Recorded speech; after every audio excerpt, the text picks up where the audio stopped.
Hi guys, আজকে চলে এসেছে আর একটা ছোট্ট মিনি ব্লগ নিয়ে। হ্যাঁ, তোমরা দেখতে পাচ্ছ এটা কি? এটা হচ্ছে বোড়াইচণ্ডী মাতা। আমাদের চন্দননগরের বোড়াইচণ্ডী মাতা খুব জাগ্রত।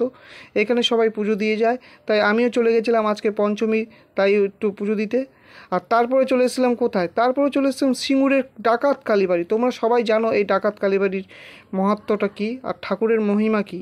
সত্যি এই ঠাকুরটাকে মুখটা দেখলে মানে মন প্রাণ ভরে যায়। সত্যি ডাকাত কালীবাড়ির মুখটা দেখো ঠাকুরের, খুব সুন্দর। এখানেও পুজো হচ্ছে, দাদা আর কাকিমা পুজো দিচ্ছে, আর আমি ভাবলাম একটু ভিডিও করে নিই, তাই ভিডিওটা করলাম।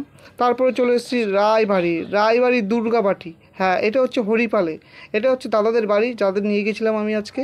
দেখতেই পাচ্ছ দুর্গা প্রতিমা এখানে এক কাঠুনে আছে, দুর্গা প্রতিমার সঙ্গে শিব ঠাকুরও আছে। খুব জাগ্রত এই রায়বাড়ির দুর্গা উৎসব। আবার দেখা হচ্ছে তোমাদের সঙ্গে একটা ছোট্ট মিনি ব্লগ নিয়ে। Tata, bye bye.